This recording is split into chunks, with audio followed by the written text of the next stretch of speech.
Recording in progress.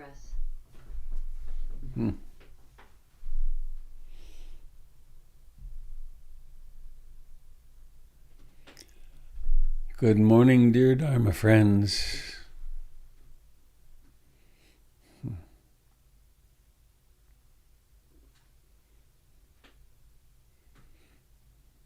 We get another day.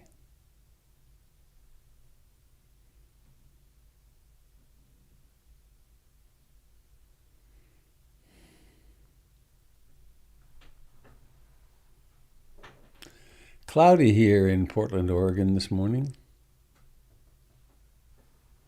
I don't mind. It's been like living in San Jose recently. Sunny every day. Hot even. I'm Robert Beatty.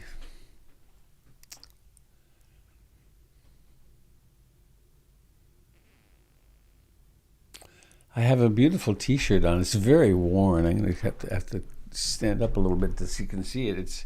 It's a beautiful Avalokiteshvara with this archetype has 1,000 arms and 1,000 hands, and on each hand there's an eye, and it's with those that Avalokiteshvara observes the suffering of the world. And I've had this a long time. I lost it in my drawer, and Jennifer was wearing it the other day, so I thought I'd have a little Avalokiteshvara close to my heart today.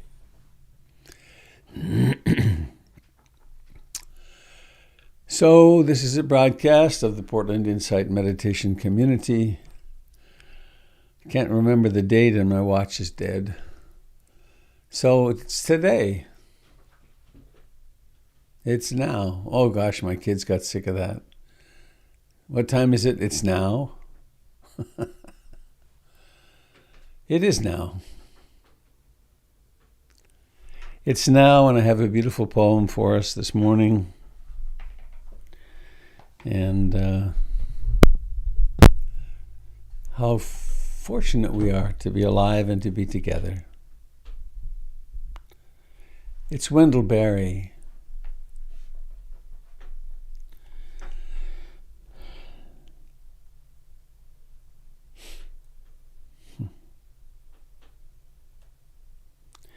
Jen and I were talking last night of to watch the news or to read the news, it seems like the world is on fire. And where it's not on fire, it's flooding. And where it's not on flooding, there's conflict of one kind or another. So this is a poem for that tendency. When despair for the world grows in me, and I wake in the night at the least sound, in fear of what my life and my children's lives may be, I go and lie down where the wood drake rests in his beauty on the water, and the great heron feeds.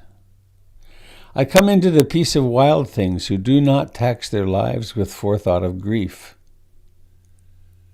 I come into the presence of still water, and I feel above me the day-blind stars waiting with their light. For a time, I rest in the grace of the world, and I am free.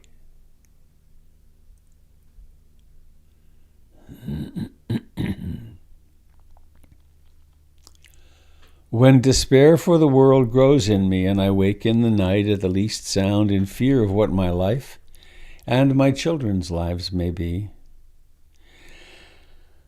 I go and lie down where the wood drake rests in his beauty on the water, and the great heron feeds.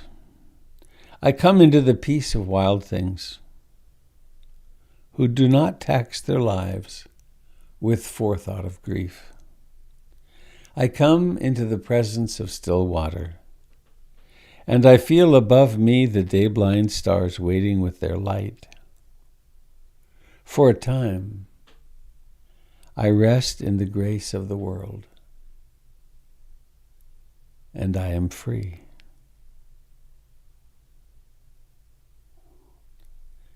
I come into the peace of wild things who do not tax their lives with forethought of grief. I come into the presence of still water, and I feel above me the day-blind stars waiting with their light. For a time, I rest in the grace of the world, and I am free.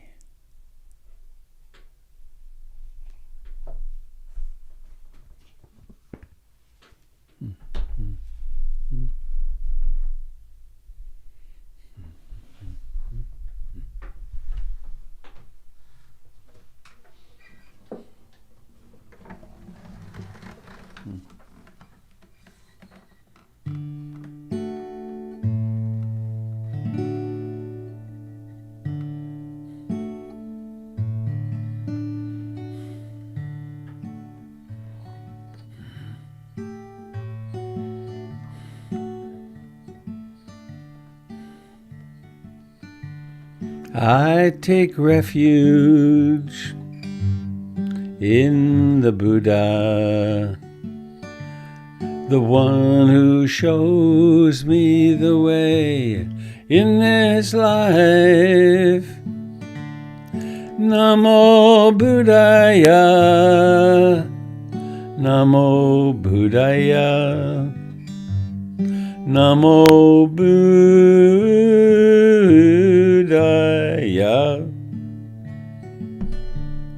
I take refuge in the Dharma, the way of understanding and love. Namo Dharmaya, Namo Dharmaya, Namo Dharmaya.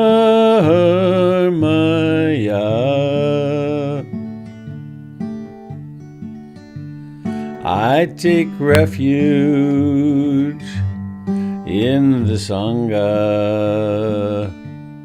the community of mindful harmony.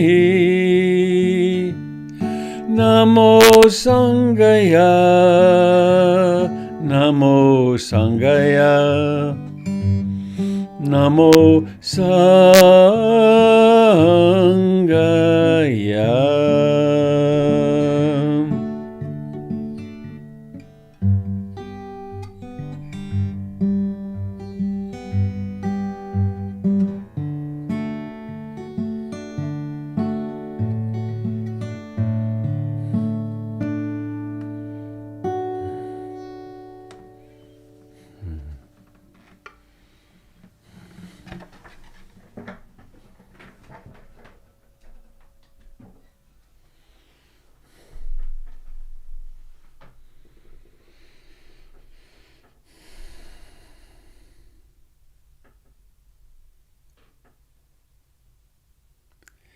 There are countless phenomena working perfectly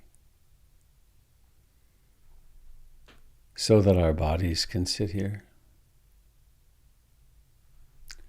Blood pressure is being regulated, temperature, sugars,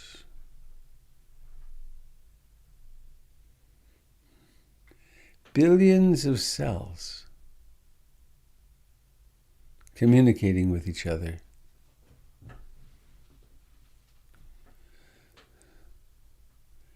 Tens of billions of bacteria that are also part of us. Somehow all working in sufficient organization that life persists. And then there's the mystery of consciousness.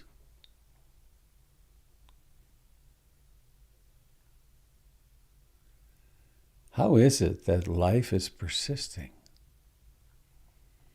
Consciousness is persisting, arising and passing away moment after moment.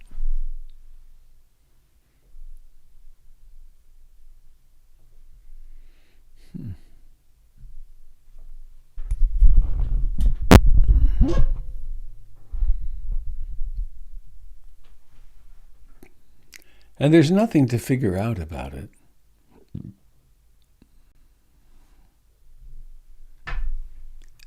And there's nothing we have to figure out about it. We can simply be grateful for now.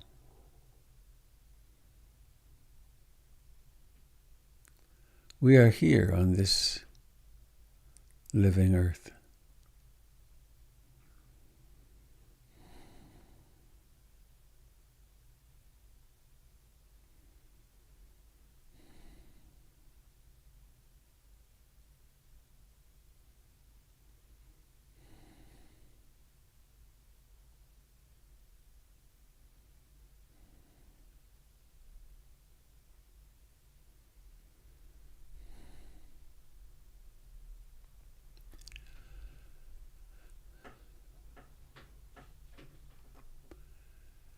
And characteristically, the body breathes.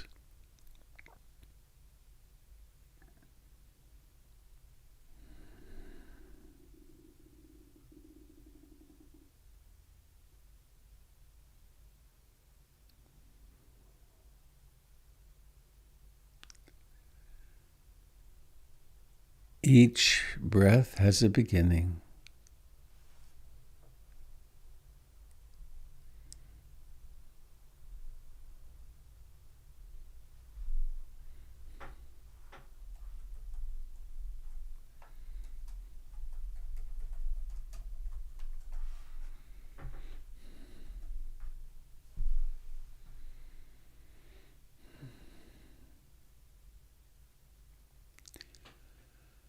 Each breath rises to fullness,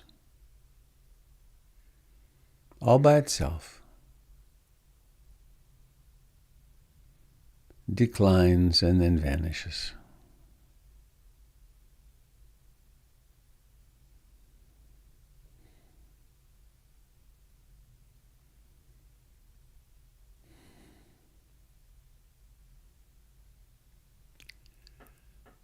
In exactly the same way as each thought, each emotion, each mood,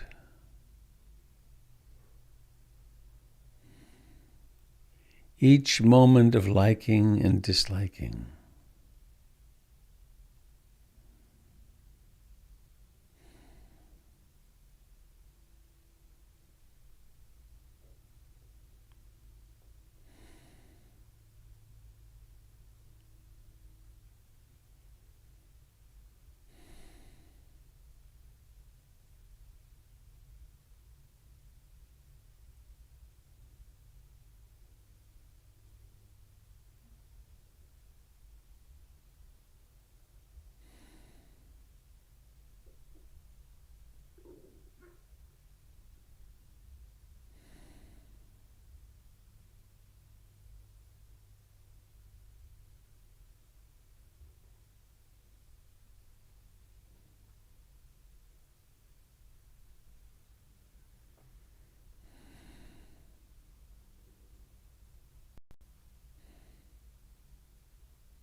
Mindfulness is non-judgmental. It takes no sides.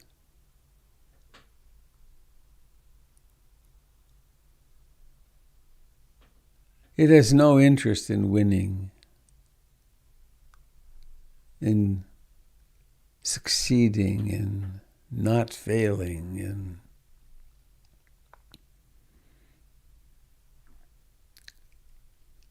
it notices with equal acceptance pleasure and pain, gain and loss, fame, disrepute, sickness, health, birth and death.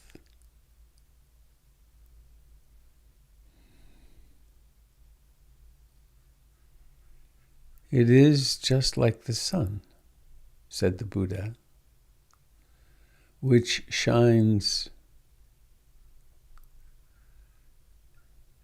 indiscriminately on everything.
There is an extraordinary power in a moment of mindfulness. It changes the destiny of our lives.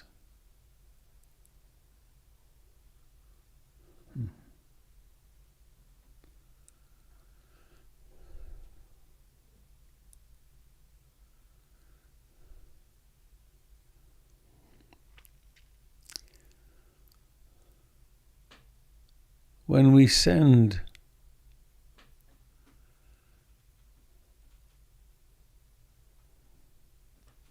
those remarkable devices off to visit the other planets, after a few days or weeks on their journey,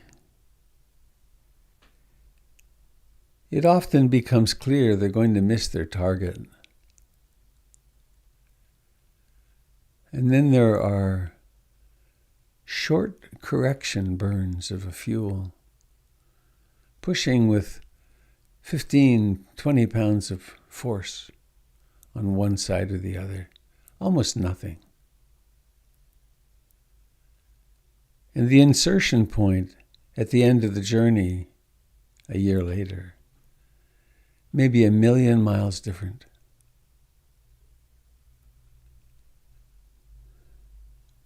And the same is true with a moment of mindfulness. It can seem like nothing. A moment of concentration, a moment of curiosity.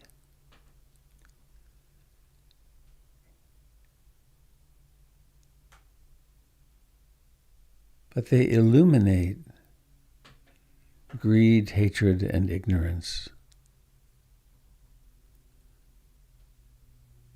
They set us free for a moment.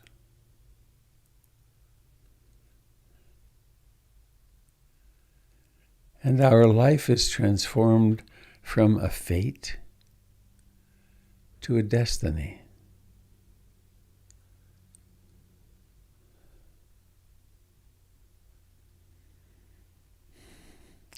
So let us acknowledge and practice the importance of this moment.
Noticing the quality of mind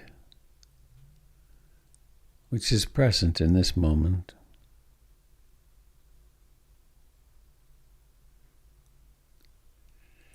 Is it restless and agitated and liking or disliking?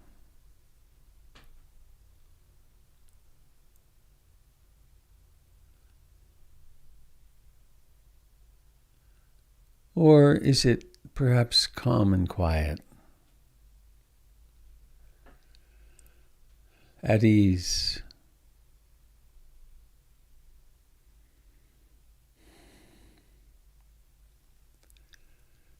Does it rest? Does awareness rest easily on the breath?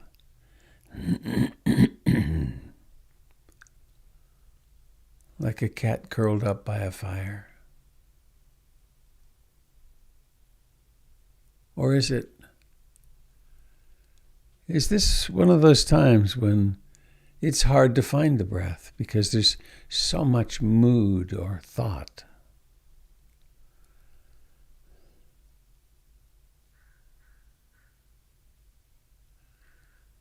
Simply come home to now.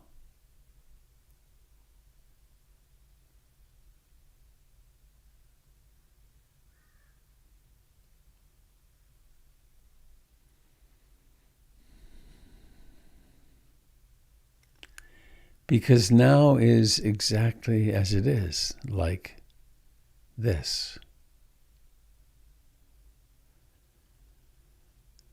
There will be lots of time today to intervene, to act upon the world.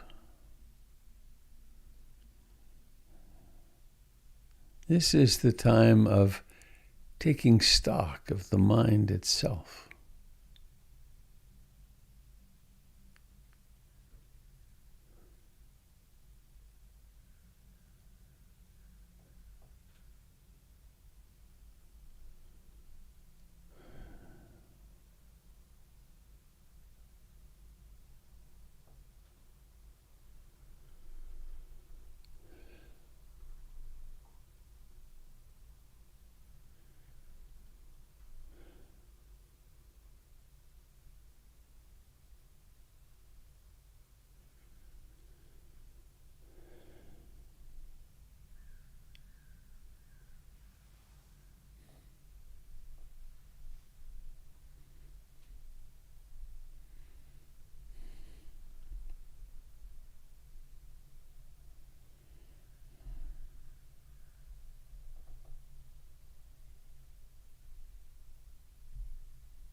Each breath has a beginning.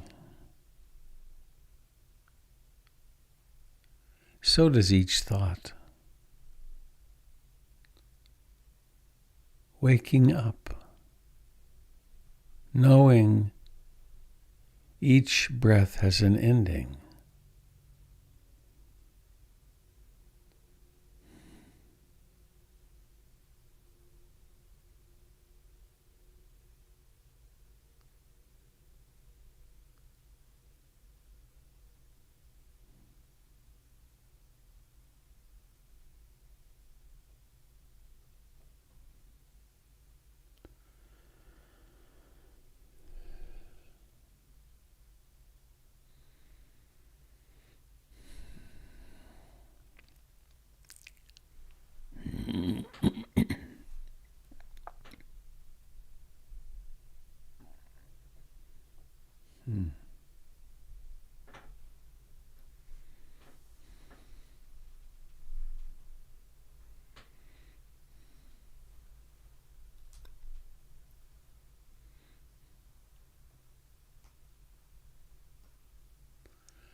Life as a human being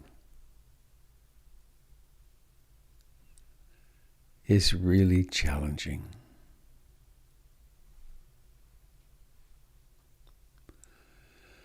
Right from the start.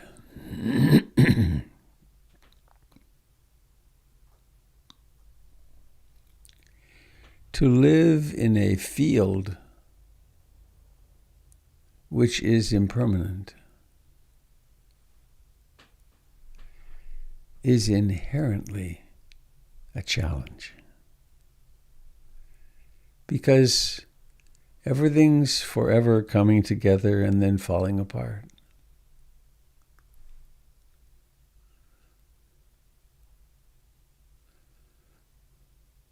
And it's not only us, it's our loved ones, it's the culture. It's the planet, it's everything. It is anicca. Sabbe sankhara anicca. All conditioned phenomena are impermanent.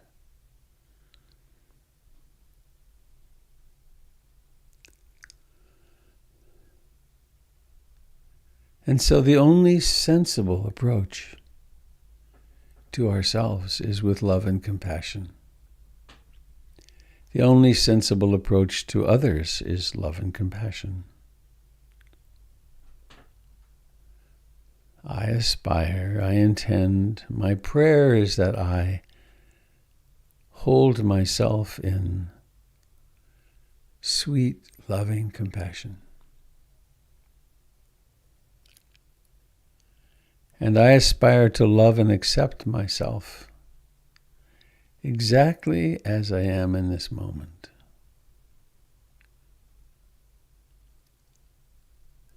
As happy as I am, as sad as I am. As confident and as frightened. As full of joy and as full of depression.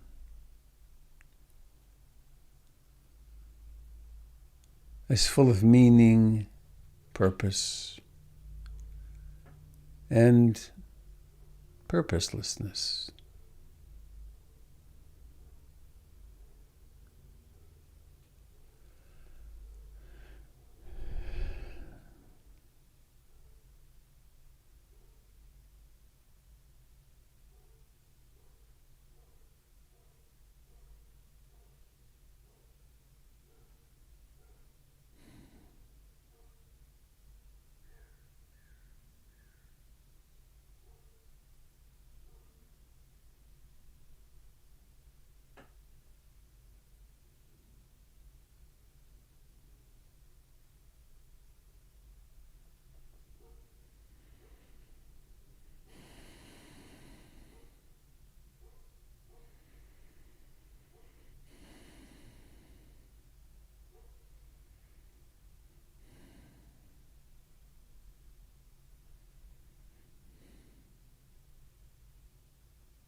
How intimately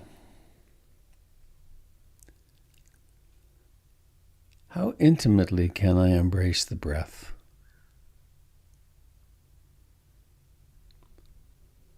Or the sound of the crows outside?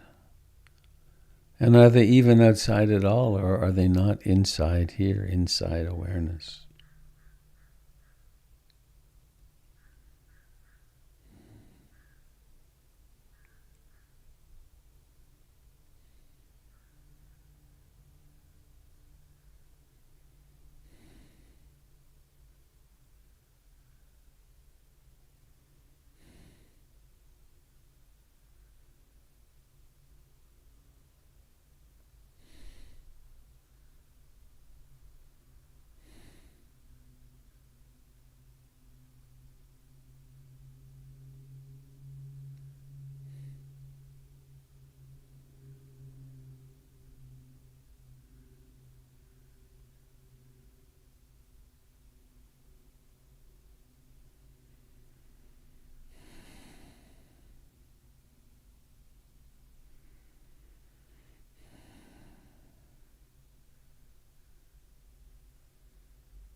Please let us bring awareness into the body, or let us awaken in the body.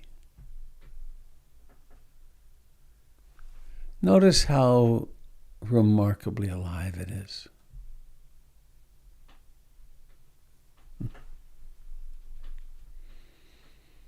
There are places where the sensations are pleasant.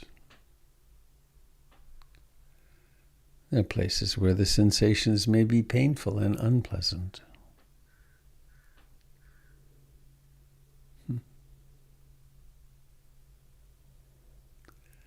And if we were to sweep through the body, starting at the toes,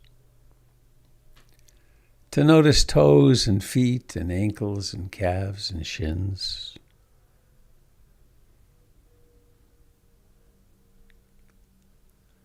in my particular body, I have a strangeness. It's a leftover from my stroke a couple of years ago. It's as though there's a boot on my left foot, starting just below the knee. Strange sensation. Sort of numb. And then there's the thighs.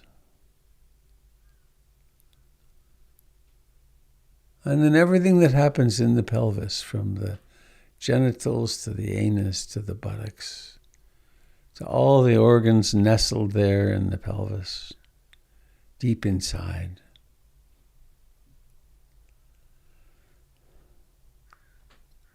%90 of the serotonin in the body is in the gut. We do a lot of feeling in the gut. Then there's the sacrum and the spine and the back. Notice the clothing touching the back. There's the pubic bone. And then the abdomen, the solar plexus, the chest.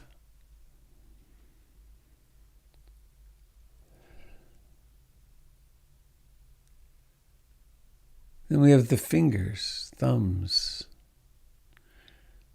There's nothing special to do with this. We just open awareness there, allow the mystery to happen. The palm side of the hand and the back side. The wrists, the forearms, the elbows, the upper arms.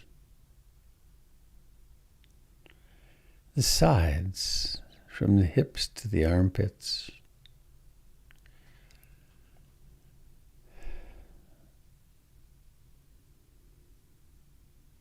And then the neck, the shoulders.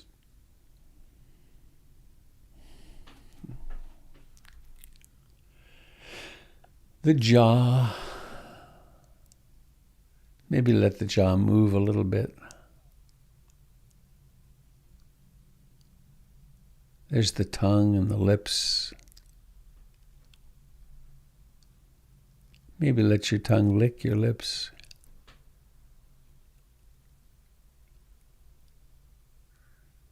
The nose and the eyes and the forehead and the scalp and the ears. Life, awareness and life.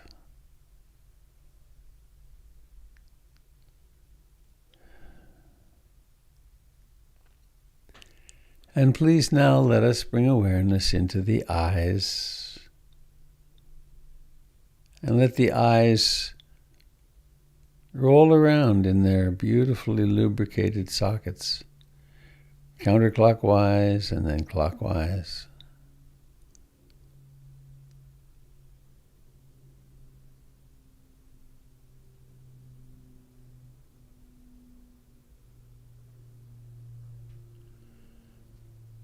And then noticing the intention,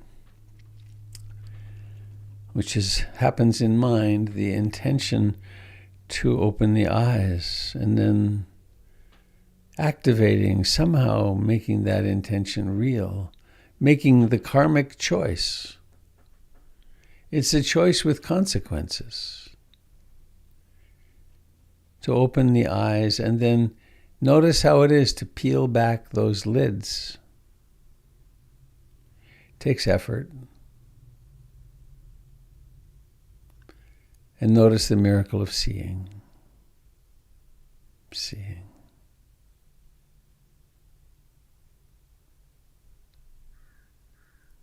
Seeing.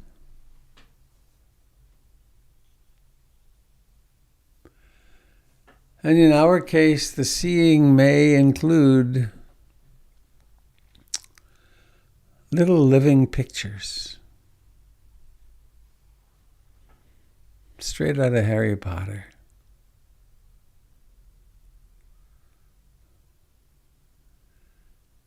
Pictures that can speak, pictures that feel,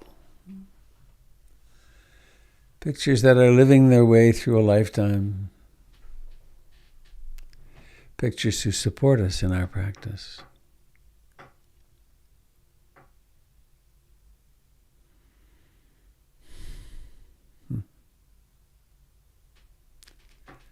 Thank you for being here this morning.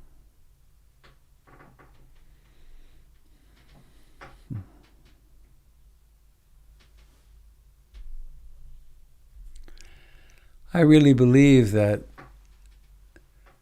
our practice is the most important action we take for world peace and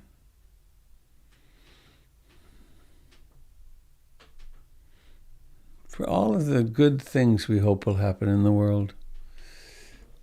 To base it in this, it's really powerful. Potentiates everything. And I know of a couple of announcements. One is the familiar, let me say it this way.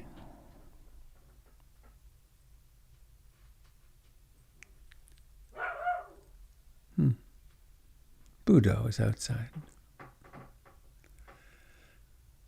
I believe what we are doing here to be of extraordinary importance.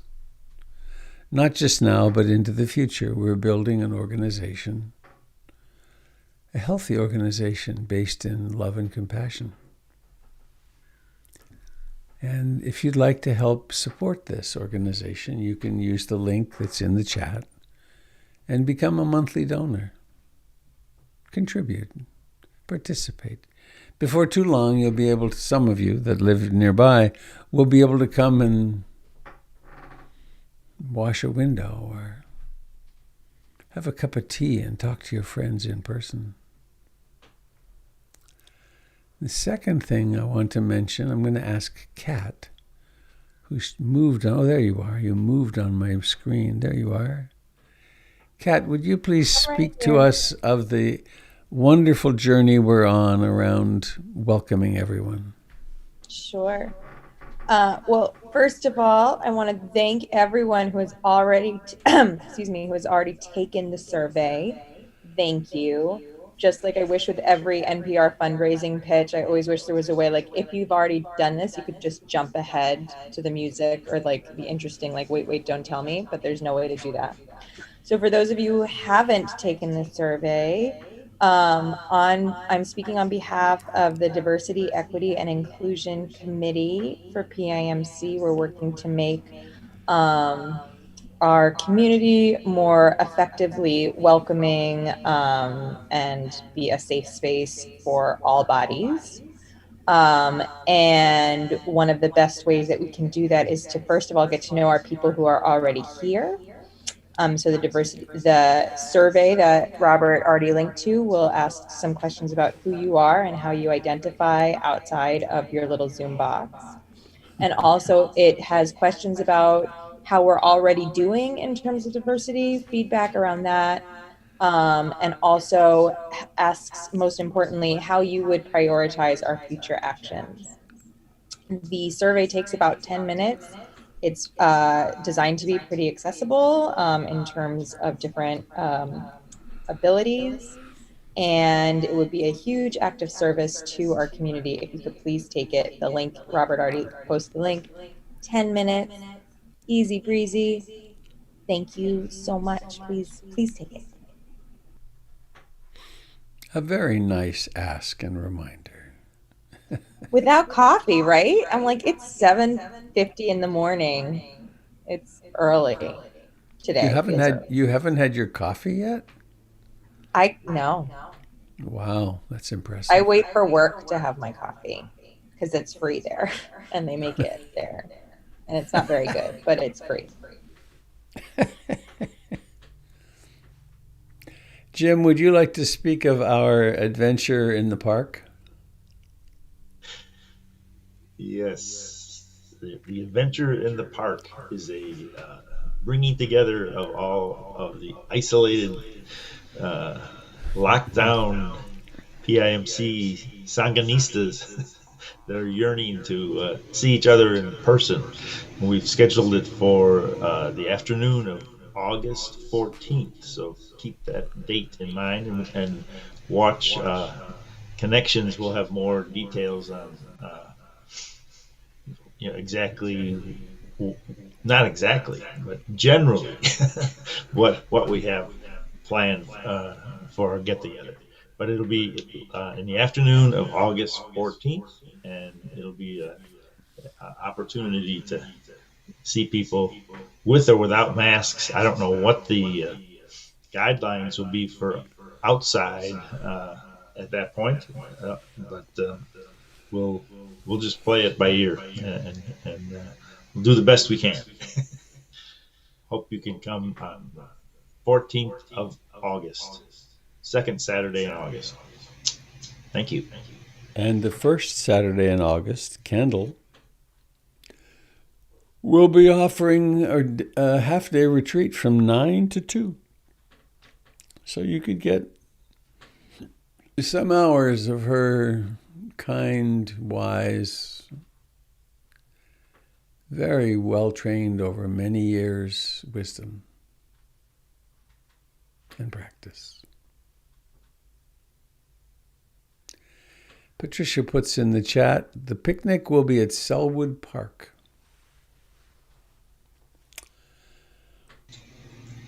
Thank you, Trish. I haven't had my coffee either.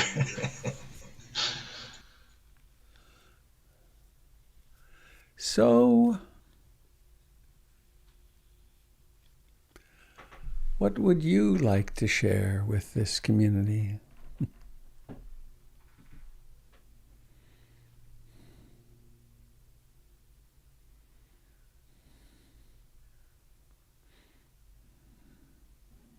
It's Kat again.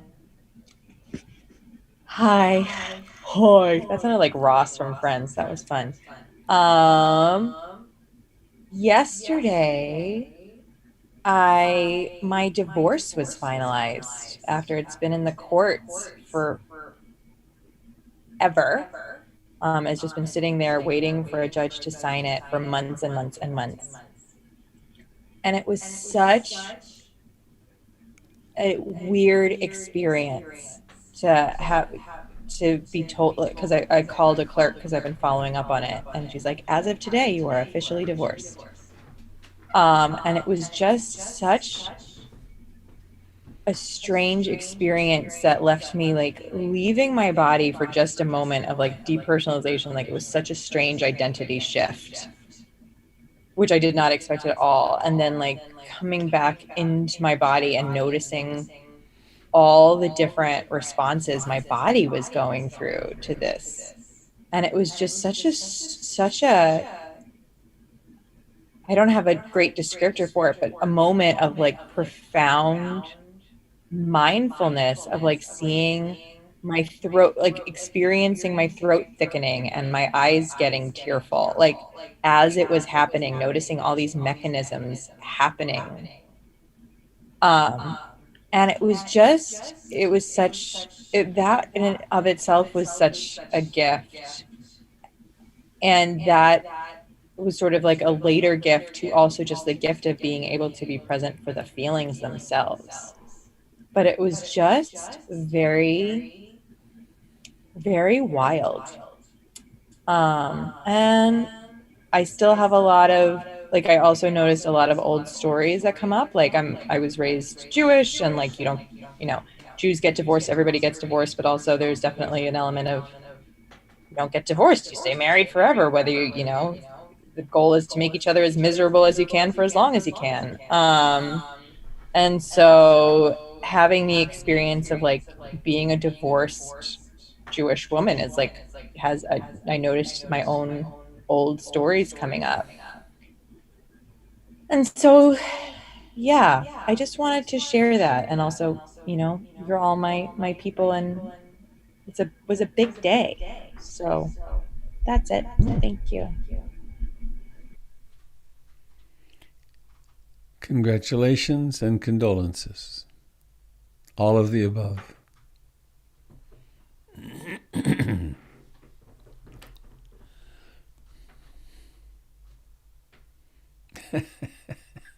You don't look any different.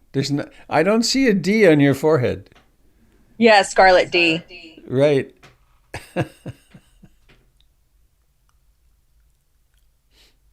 I'll say it does make me feel very grown up. I'm like, am I old enough to be divorced? Like, really? That's like such a grown up thing to do. It's so strange. Yeah. Robert, it's Birch. Everybody, Hello there. you in the meditation you said mindfulness transforms fate into destiny, Oh, yes. and um, that really provided some interesting insights. The mind traveled a bit with it. I wonder if you'd be open to sharing a bit more about that in terms of the practice and how Mm, that can become a focus of mindfulness itself. mm.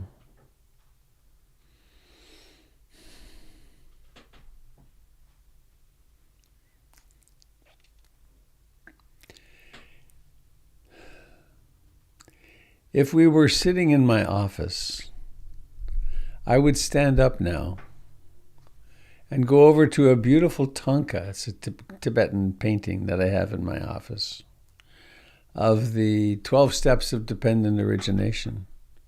It's popularly called the Wheel of Life. And there's these 12 causal steps from ignorance to actions, and then from there it's clearer. Consciousness occurs because of consciousness. They call it rebirth linking consciousness. Because of consciousness, mind and matter come into being. Because of mind and matter, the 6 sense doors come into being: seeing, hearing, smelling, tasting, touching, and mind. Because of which is portrayed as a house with 6 windows or 6 doors, 5 windows and 1 door. Because of the 6 senses, contact happens, which is the really racy part of the diagram because it's a couple in a sexual embrace. Because of contact, feeling happens: pleasant, unpleasant, and neutral. And this is where it gets very interesting. Because of feeling, craving arises. Because of craving, grasping arises. Because of grasping, birth happens, or becoming happens. Because of becoming, birth happens. And because birth happens, sickness, old age, decay, and death must inevitably happen. And we've gone around the wheel. And this happens thousands of times a second. So, at contact, feeling, all this first part is fixed from our previous experiences. But right here, contact, feeling, it's possible to be aware of pleasant, unpleasant, and indeterminate. And then craving, I want more of this because it's pleasant, or I want less of this. I want something to be different. And then there's grasping, and then there's becoming, and then we're off around the circle again. And this happens with every action, every experience we have. And so there's a point, there's a moment in this where if there's mindfulness, if there's consciousness, if there's presence, there's choice. Here's a mood. I woke up in a mood this morning, and this mood could color the entire day. Or, with mindfulness, well, look at this mood. This is rather strong. Look at how this mood is coloring my perceptions. And that moment of acknowledging mood deeply and having it become an object of awareness rather than who I am changes the day. And the fate, the notion of fate, actually it's my operational hypothesis for human development is a hybrid. This is the era of hybrids, isn't it? It's a hybrid of Carl Jung, depth psychology, and Buddhism. And it was Jung that said, he said at one time to a reporter sort of person, the unexamined life isn't worth living. And more meaningfully or more caringly, he would have said that if you begin to examine your inner life and you start noticing these processes, then the greed, hatred, and ignorance are illuminated, and we choose not to act on them. And the 7 enlightenment factors become more and more and more common because we're practicing them. And so that's how our life becomes a destiny rather than a fate. I just had a wash of sadness come through.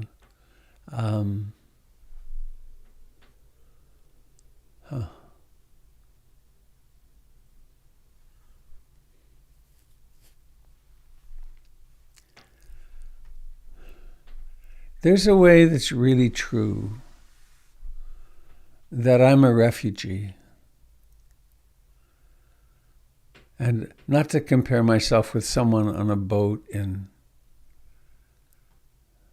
the Mediterranean or in a camp somewhere on a Greek island or somewhere in the midst of Mexico trying to get north. But I am a refugee from the trauma and confusion and alcoholism of my birth and childhood. There are ways that I have escaped from the family curse. And I have 2 sisters, and they have escaped to the degree they've escaped. But there was a trance state, powerful trance states that were created in that really dysfunctional family, that the Dharma and therapy and all this work that I've done, I've been privileged to do. I think of, the other day I visited my old friend, mentor, Don Nickerson, who's 95. He was my first therapist. He loved me. He loves me still, and I love him. But I'd never had a man love me like that and see me and whack me up beside the head when I needed it. And then there was Ruth, all those years, those countless times that she said, go this way. Don't do that. Don't do that. Go this way. That was time and again instructions on how to escape the fate, which would have been living out what I was programmed to do by my childhood. It would have had me go on and just repeat the family pattern. And I would say that's something of a similar ilk is true for everyone who comes to sit like this. That somehow or another, and I have no idea how the decision happens or if there is a decision, but one meets, lots of people who met the Buddha were unimpressed. And the same is true with lots of people who meet the Dharma through me or through you. They're just not interested. They have a fate to live out, or they're on their own journey. But this practice is so potent because we start to examine our very thoughts. We examine our moods. And we do that with an intention of noticing that they are impersonal and of not acting on them just because it's there. Is that any help, Birch? Speak to that. Much appreciated. Thank you. I'm sure if you went on YouTube and looked back into the archives, you could find a talk on dependent origination that might be helpful by me, or you could also go on to Dharma Seed and look up Joseph Goldstein or Jack Kornfield, actually anybody that's on Dharma Seed, and they might be very helpful. Thank you so much, Robert.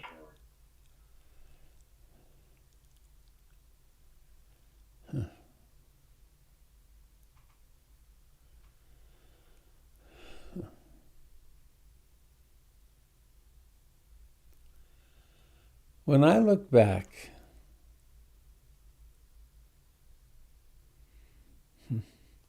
I made a promise once that I did not keep. I made a lot of promises I did not keep, but when I was in India, on my way home from India, I think, I promised that if I ever wrote a book, I would have in the inscription, in the gratitude section, the dedication section, that I would thank Mother India for having blown my mind. And I got talked out of putting that in my book. But it's in there in my heart. The young man who went to India overland from, I lived in Switzerland for a couple of years, and then I went overland with my girlfriend through Turkey, Afghanistan, Iran, Pakistan. I was so angry, so impatient. There was a time we went to go trekking in Nepal, and then we had all this heavy mountaineering gear, and we needed to send it back. So we went to the post office in Calcutta.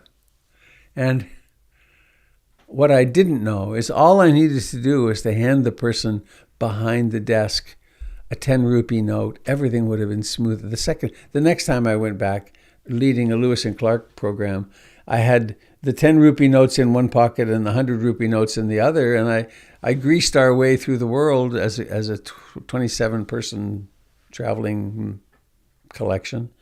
But I didn't know, and I thought that was wrong. You shouldn't be bribing people.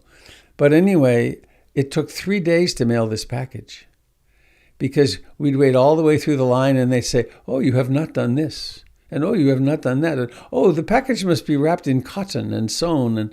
And I, Robert Beatty, grabbed the guy across the desk at the post office by the throat, by his lapel, and raged at him. That's how screwed up I was. That was before my first retreat. Had I lived out that destiny, that fate, I could easily be in jail. I'd probably be dead from alcoholism by now. So the intervention, it's so wild how a moment of mindfulness, and that's all we ever have, right? It's this moment. A moment of mindfulness allows choice. And without mindfulness, we're robots.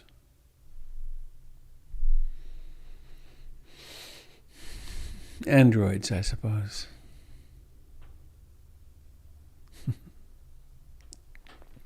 Rambling on here, perhaps, but I say one more thing. I watched with great interest, what was that series called? Westworld. It had a lot of gratuitous violence and sex in it. It didn't need, but it was so interesting seeing, are the humans more mindful? Or are the androids more mindful? Who's conscious here?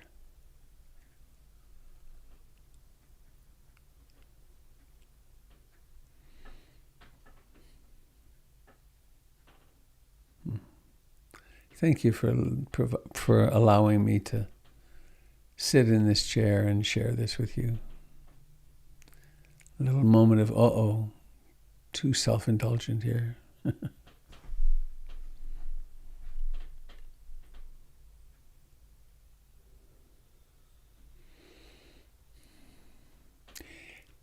Had I stayed with my childhood conditioning, I would never have taught the Dharma. In the early years, at the Ariadne Professional Center, every now and then something would happen like just happened in the last 10 minutes with me talking, and I would lose control I wouldn't stay to the script. I would just talk. And there were moments of brightness. There were moments of wisdom. They were not even really that personal. But I would become so ashamed. My fathers would say, and my father wasn't a bad man. He really was a good man in so many ways. He, given what he had and what he'd gone through, he did a fine job. But had I stuck with that, the shame attacks would be incredible. And when I would lose control like that, which is when the Dharma would start coming through on its own, I would always go home and drink.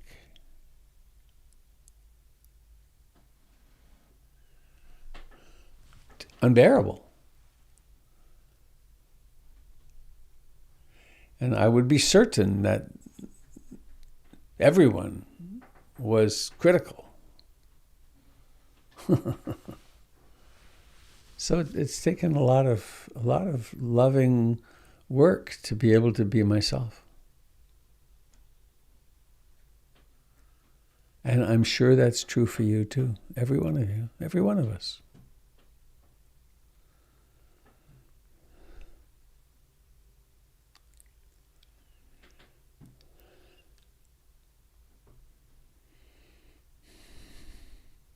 Hey, Robert, it's Sky. Hello, Sky. I just wanted to say that that early childhood programming never goes away.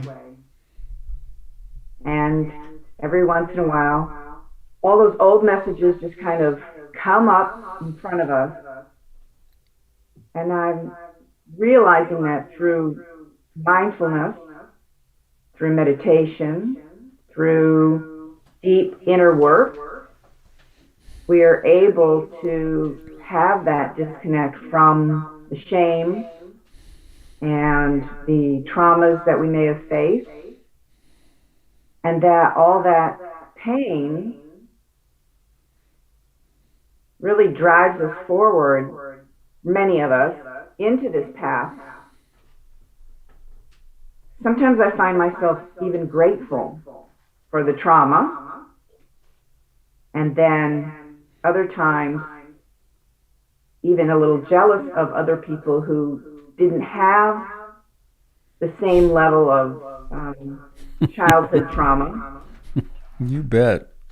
And then I just spent a weekend with a lovely young woman who had a beautiful childhood, and now she's suffering from a heartbreak. And it reminds me, oh, life is suffering. Some of us get it early and get experience.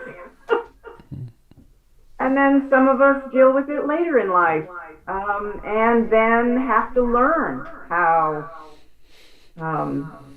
to work their way through it. I feel like I have a lot more experience in dealing with trauma, and it's definitely made me stronger.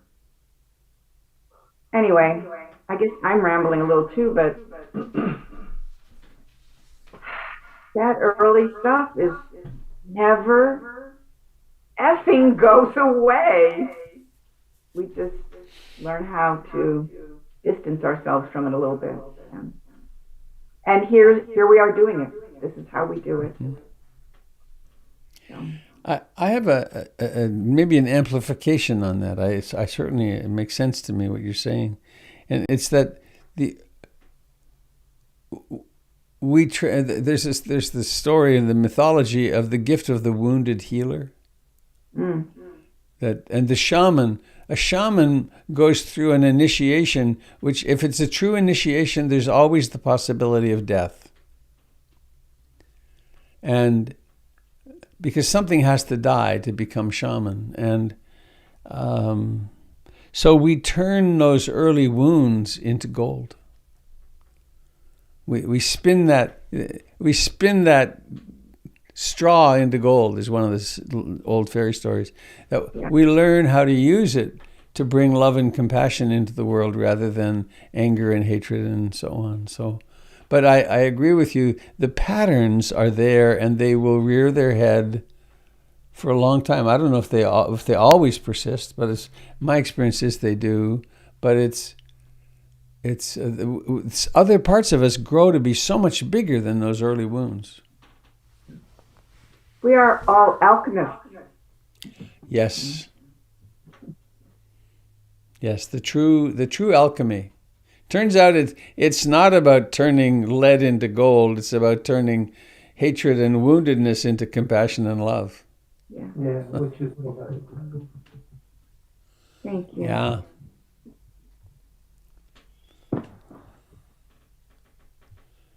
Robert, it's Darcy. Hi, Darcy. Hi. I've been listening to your YouTube broadcasts because this 7 a.m. schedule doesn't always work with mine. So I kind of feel a little bit on the outside, although I feel really close to you guys because I'm just watching everything later. But what you guys are talking about, like, I keep identifying with I'm stuck in Canada and I'm so lonely. Yeah, I'm surrounded by hundreds of other people that are saying that they're lonely because of COVID as well. And then that train spiral of like old tapes and programs of being selfish and self-indulgent. But today's my birthday and I usually spend it with you at Brighton Bush. And it's a big one. It's my 50th birthday. You're 50? Whoa. And I don't want to identify with being so lonely today. So I got over my shame spiral and decided to speak up and just unashamedly know that you guys are going to say nice things to me. And I just feel like selfish, but lonely. I don't want to identify that way. So I'm putting that out there. Well, my experience is life begins at 50. And I hope so. And we should, of course, sing happy birthday to you. A 1, 2, 1, 2, 3. Happy birthday to you. Happy birthday to you. Happy birthday, dear Darcy. Happy birthday to you. And because it's your 50th, I'll try this.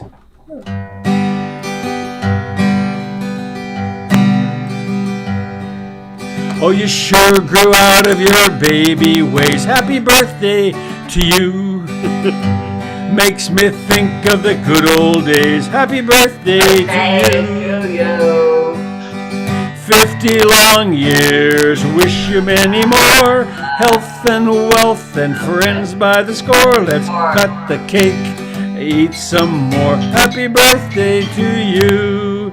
Happy birthday to you.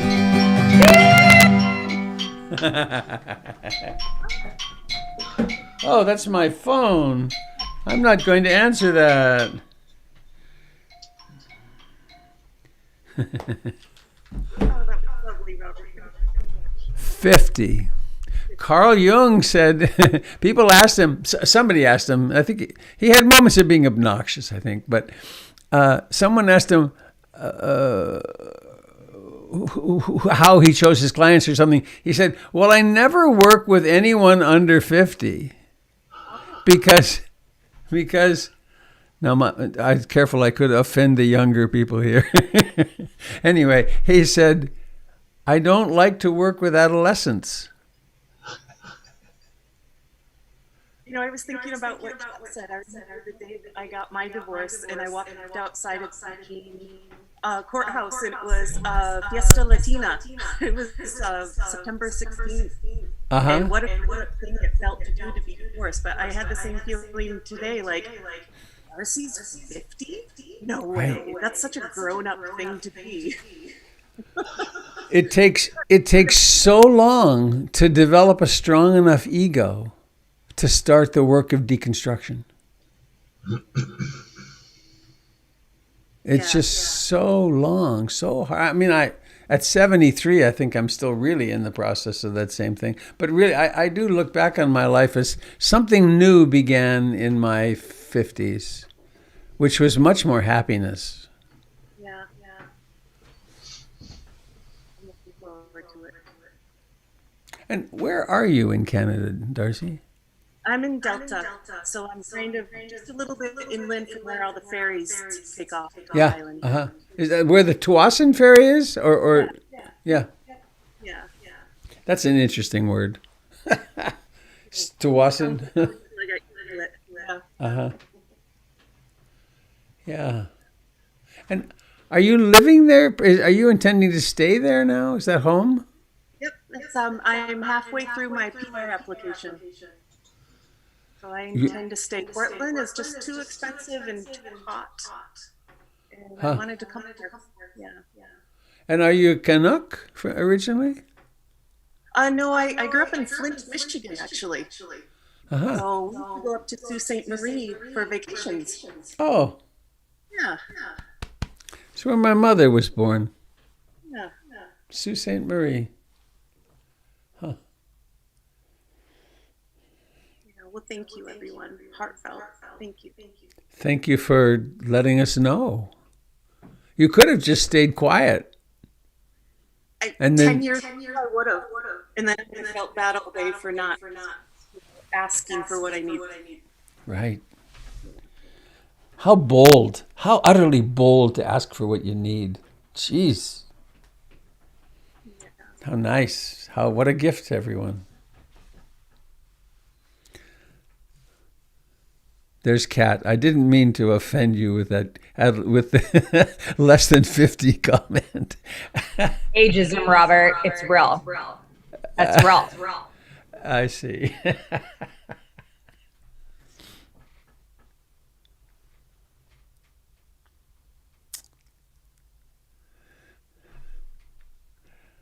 I see. Well, what time is it?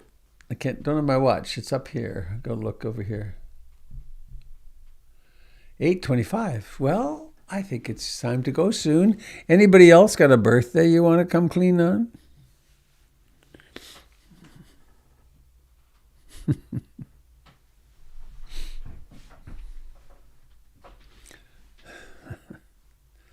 We'll celebrate getting married, getting divorced, getting born, dying. We'll just do the whole thing.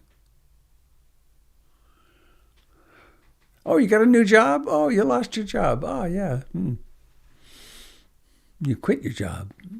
You finally got rid of that boss you hated. Oh, great. You retired. Huh.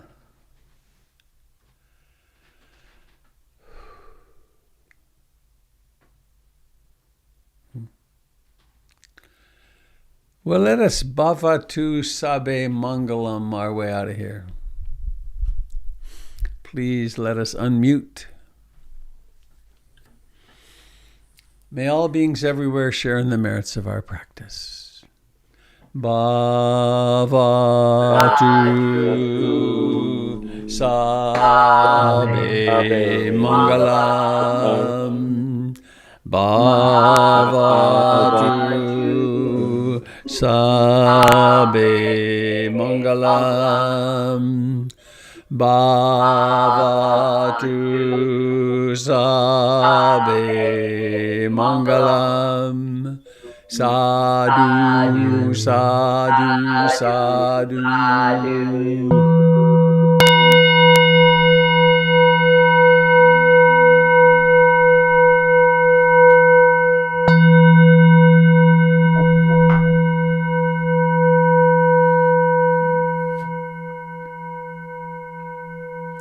Have a fine day, dear friends. May there be lots of mindfulness and love in our hearts. Bye, everyone. Thank you. Have a great day. Bye, Eileen. Goodbye, Eileen, Sky, and Joe, and Sherry. Bye, Robert. I don't know where I'll find you today. I know we're on a kind of a roll, aren't we? 2 days in a row. Funny. Hey, Robert, every time you feel as if, oh no, I've just gone off, is when you're just so illuminating and it's just amazing. So just live with it. When you feel that way, you know you're right there. Just suffer it.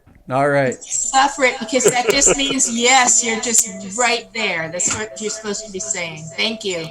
Thank you, Eileen. That's very supportive and kind. Bye. Are you ready for the leap? Here we go. Oh, actually, hey, Eileen, I don't know why this comes to mind right now. Oh, I'm going to say goodbye to you. Don't go away. Goodbye, YouTube and Facebook.